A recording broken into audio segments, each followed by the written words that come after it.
Сегодняшний ролик я вынужден начать, с одной стороны, с несколько абсурдной, с другой, довольно неприятной для меня темы. Целую неделю ФБК, Фонд борьбы с коррупцией, раскачивает какую-то чушь про меня и мою семью. Придумали, что я скрытый агент власти, что моя жена, которая в 2022 году вместе со мной уехала из России и с тех пор родила 2 детей, оказывается, помогает перетягивать блогеров во ВКонтакте, что мой семейный бюджет получает какие-то огромные деньги от государственных компаний, и что я в связи с этим как-то куплен российским государством. Все это, конечно, вранье. Доказательств или внятной аргументации, типа, например, демонстрации, что же именно я сделал для российского государства, или сказал в его пользу, какие блогеры переманились в ВК, конечно, Иван Жданов, который все это публиковал, не представил. Вместо этого, на основании непонятно чего, он составил таблички якобы приходов средств в наш, как он это 100 раз сказал, семейный бюджет. Аудитория Ютуба не знает, но подобные набросы на меня ФБК практикует с 2013 года. Уж меня в чем только не обвиняли. И в работе на мэрию, и на Володина, и на дочь Путина, и на Максима Лексутова, и на Собянина, конечно. И в том, что я хотел сдать весь штаб Навального в ФСБ, и что помогал Бастрыкину, и что работал на СВР, и еще много чего. Я, правда, сам этого не слышал, но еще один повод напомнить нам, что Максим Кац жулик, потому что хвалит жулика Венедиктова с его жульническим электронным голосованием. Это было в 2014 году, выборы в Московскую городскую думу. Он, если мне изменяет память, единственный самодвиженец, который был зарегистрирован по подписям. У меня лично это уже вызывает вопросы, потому что очевидно, что по подписям регистрировать всегда после отмашки мэрии Москвы либо администрации президента. А потом про неизвестного железняка начал спрашивать и известный в Ютубе блогер Максим Кац. Конечно, обвинять кого-то бездоказательно нельзя, но тут простые вещи. Есть заказ от службы внешней разведки поливать помоями одного человека, достаточно малоизвестного. Есть люди, которые берут и вспоминают об этом человеке, поэтому делайте выводы, как говорится, сами. Они давно пытались испортить мне репутацию и намекнуть аудитории, что я работаю на власть и слушать меня не стоит. При этом прямых доказательств они никогда не приводили, потому что их нет. Они всегда приводили только косвенные. Типа вот подумайте, кому выгодно, а вот посмотрите на 3 шага вперед, а почему, если он против власти, он еще не сидит или его еще не убили? Видимо, говорили они, я агент Кремля. Но почему же я постоянно выступаю против Путина и его политики? Почему на меня открыли уголовное дело и признали иностранным агентом? А это, отвечали они, хитрое легендирование. Вот, мол, сейчас он, мол, вотрется в доверие. Все будет говорить правильно, но когда придет момент, тогда он вас и обманет. Поэтому доверять ему не стоит. Они на вид буквально как мы. Они появляются на тех же каналах, что мы все смотрим. Говорят о тех же ценностях. Снимают правильные ролики. Вроде бы все с ними нормально. Но в нужный Кремлю момент такие люди внезапно подыгрывают власти. Началось все это в 2013-м. Шли годы. Я давно на такие вбросы решил не реагировать. В этот раз еще и отдельно было, немного даже страшно. Потому что все эти видео имели форму публичного доноса. В формате «А что это к людям, которые были связаны, с этим вот врагом, еще не пришли?» Но вчера Иван Жданов выпустил второе лживое видео и пригласил меня на дебаты. Я обращаюсь к тебе лично, Максим. Перестань позориться, подлец, и издеваться над своими же подписчиками. Перестань дискредитировать всю оппозицию. Я готов сказать тебе это все в лицо. Готов разбить все твои жалкие оправдания настоящими фактами. И готов объяснить тебе, в чем ты не прав. Выбор за тобой. Продолжать врать и надеяться, что все забудут твою работу с властью. Или выйти на честный разговор публично. На дебаты в прямом эфире и на любой площадке. ФБК сразу начали кампанию в своих медиаресурсах и в Твиттере. Мол, Кац, приходи на дебаты, мы пригласили, мы ждем.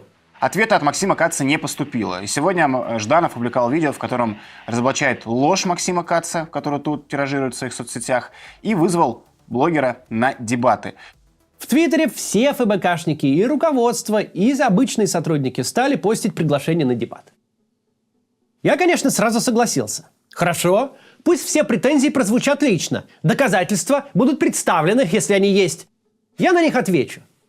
Это нормальный и адекватный формат общения политиков, в отличие от публикации фиг знает чего про мою семью на канале Навального. Тихон Зентко предложил дождь. Я согласился на дожде. Иван предложил в понедельник. Я согласился. Поменял билеты, чтобы попасть в понедельник в Амстердам, и ушел спать. Просыпаясь утром, оказывается, вскрылась очередная подлость Каца.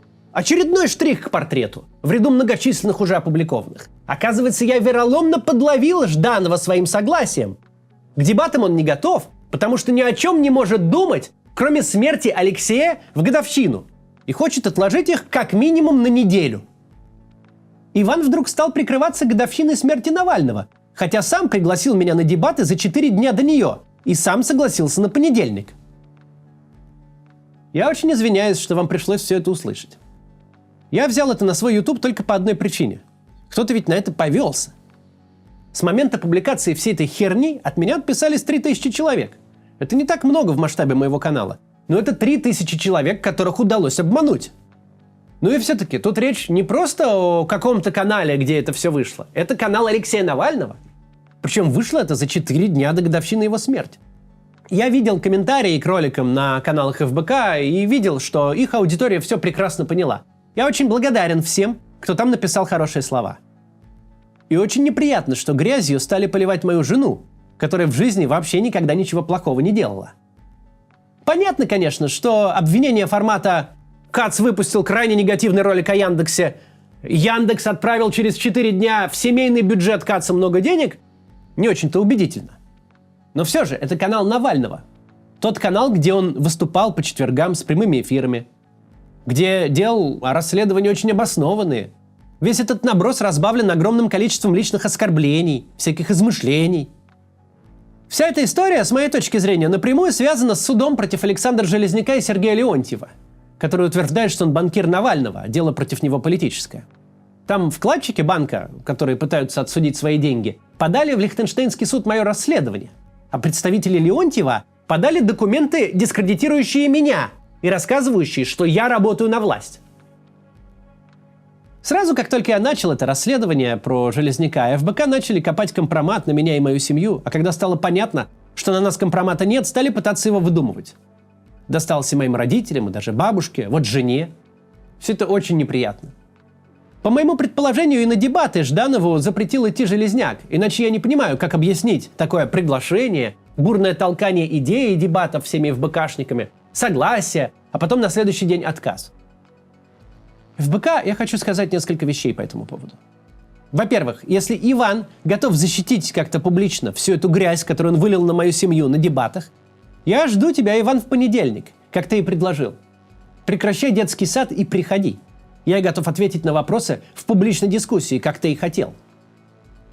Во-вторых, если на дебатах защитить это невозможно, руководство Ивана, а именно в первую очередь Юлия Навальная, должна, на мой взгляд, принести извинения моей жене и немедленно уволить Ивана, Руслана и всех остальных, кто занимался этим набросом из ФБК, и тем более отобрать у них доступ к YouTube-каналам Алексея. Это просто стыдоба. В-третьих, я требую прекратить использовать имя и медийные ресурсы Алексея Навального для отмазывания воров, укравших деньги россиян из пробизнесбанка.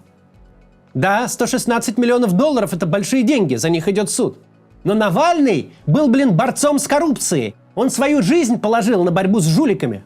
А теперь в его медиаресурсах выпускают лживые сливы на оппозиционеров, чтобы отмазать жуликов в суде. Немедленно прекратите этим заниматься. А также сходите в суд и четко там скажите, что Леонтьев и Железняк никогда не были банкирами Навального. Ведь именно это они продолжают там утверждать. Сходите? Тех, кто досмотрел до этого момента, я прошу распространить эту информацию. Может быть, мы дойдем до тех 3000 человек, которые повелись на это все и отписались от моего канала. Извиняюсь еще раз за такое длинное вступление, потому что хотелось бы на самом деле о реальных вещах поговорить. Перейдем к основному ролику и поговорим.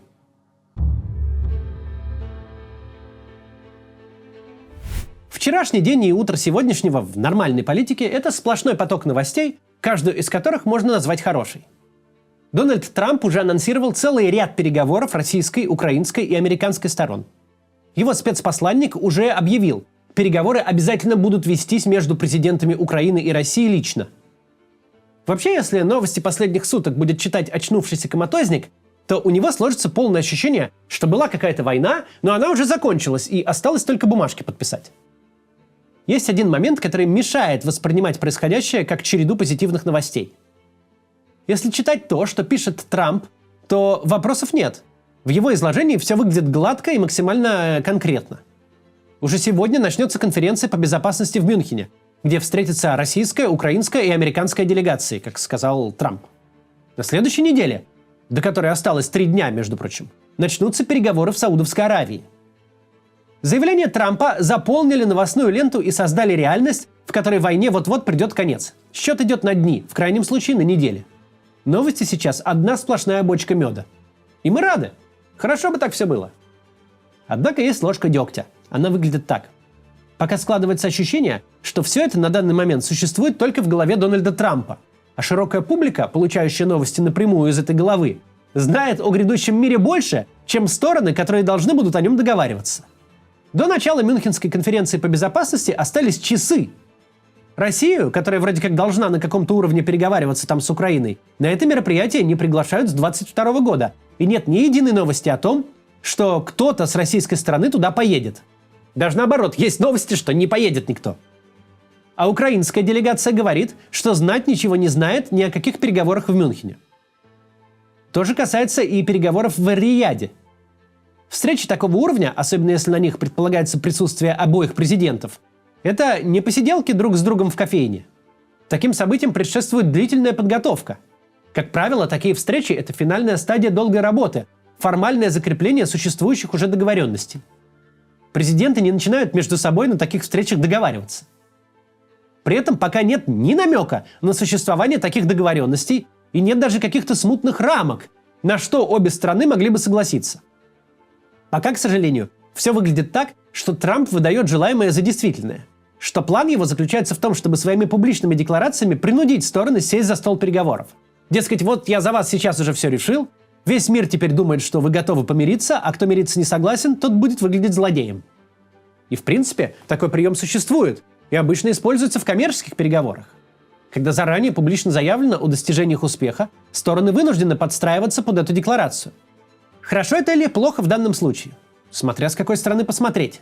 С одной стороны, желаемое за действительное выдает не какая-то мелкая сошка, а президент Соединенных Штатов. Пойдешь против таких заявлений, начнешь их громко опровергать, публично выставишь президента США идиотом, что плохо в любом случае, и уж конкретно с Трампом совсем плохо. Слова президента США, даже выдуманные на ходу, могут менять реальность. Экстренное приглашение на Мюнхенскую конференцию, буквально доставка делегации американским самолетом из Москвы прямо в Мюнхен, вообще не проблема. Если будет очень надо, и в Эр-Рияде быстренько все соберут, стол поставят, зал украсят и все подпишут. С другой стороны, Путин ведет эту войну, в частности для того, чтобы быть ее субъектом. Чтобы с этим самым Трампом на равных мир делить. А Трамп в некотором роде указывает Путину его место, сообщает публике, что, где и как, и когда тот подпишет. Хорошо ли это для достижения мира? Может быть и хорошо. По крайней мере, концепция предыдущей американской администрации, призванная сохранить Путину лицо, точно не сработала. Возможно, сработает трамповский метод. Косвенный намек на то, что мы правы в своих рассуждениях, содержится в словах вице-президента Джей Ди Венса, который говорит, что помимо экономических у США есть и военные рычаги давления. Что если Путин не согласится на мир, то вариант отправки американских войск в Украину остается на повестке дня. Что читается однозначно. «Мой начальник вам свою картину мира изложил. Если не подстроитесь под нее, вам будет еще хуже». За плотным потоком заявлений эта ремарка Венса может потеряться, но игнорировать ее не стоит. Таких заявлений раньше не было. Невозможно было вообразить даже намек на отправку американских войск в устах хоть кого-то из администрации Байдена и уж тем более в устах Камалы Харрис. Даже в утечках, даже в неофициальных комментариях, даже третьи с краю референты не смели фантазировать по этому вопросу. Любые рассуждения об американских войсках в любом виде, участвующих в этой войне, жестко пресекались. Не так, как слухи о поставке нового оружия. Может быть да, может быть нет, а однозначно нет ни за что и никогда. Поэтому да, предположим, что концепция мира и все шаги по его достижению находятся только в голове Трампа. Что стороны узнают о своих будущих действиях вместе с публикой. Но, возможно, это не так уж и плохо. У Трампа в руках не просто куча ресурсов, как у любого американского президента, но еще есть готовность применить их, пойти на все ради цели, которую он себе поставил. Дональд Трамп придумал концепцию мира и теперь со слоновым нажимом хочет всех в нее втянуть. Ему не нужно своими заявлениями отражать реальность. Он хочет ее формировать. С одной стороны, нельзя не относиться к этому скептически. Все-таки мирные переговоры так не ведутся. Они не могут быть реалити-шоу в прямом эфире. С другой стороны, вся деятельность Трампа – это реалити-шоу в прямом эфире. Вся его деятельность про то, чтобы сначала выдумать концепцию, а затем заставить реальность в ней жить. Это же все и происходит. Он с нуля выдумал свое мага-движение, идущее вразрез со всей американской политической культурой, и убедительно с ней выиграл. Не просто дважды стал президентом, но подмял под себя и перепридумал республиканскую партию. Теперь это не старая добрая партия, которая любит Иисуса и семейные ценности. Теперь это партия Трампа. Мы недооцениваем, насколько эта революция невозможная. Насколько партийные институты незыблемы. Трамп смог фундамент американской государственности разобрать до кирпичика. И теперь партия стоит на Трампе. Мага-движение – это уже не политтехнология. Это теперь партия, просто институциональное оформление мага-движения. Даже еще на первом сроке Трампа любой внятный политолог вам бы сказал, что это невозможно. Что никакой Магомед никогда гору не сдвинет, но Трамп смог. Хорошо это или плохо, не предмет сегодняшнего разговора, есть факт. Трамп смог концепт из своей головы превратить в новую политическую культуру. Причем сделал это не будучи президентом, а будучи проигравшим кандидатом, придавленным мешком уголовных дел. Трамп часто себя ведет так, будто ему 5 лет, с детской непосредственностью заявляя: «Хочу быть президентом, самым-самым главным, чтобы меня все слушались». Делает это безо всяких на то оснований, вызывая окружающих снисходительный смех. Но вдруг хлобысь, и он президент? Сейчас он говорит: «Хочу мир во всем мире». И тоже безо всяких на то оснований. Если рассматривать его заявление как заявление обычного политика, то это вздор, так вообще не делается. Если рассматривать только факты, надежды тут вообще никакой. Но вдруг у него получится, просто потому что он Трамп. Просто потому, что у него есть эта детская непосредственность самого могущественного политика на свете. И никто не знает, что можно сделать, кроме как подчиниться. Впервые, наверное, мы приходим к парадоксальному выводу. Может, получится не потому, что Трамп говорит правду, не потому, что его слова реальны, а потому, что это слова Трампа. Вдруг он победит только потому, что объявил себя победителем, как было уже не раз. Вдруг всех помирят, потому что в его голове уже все помирились.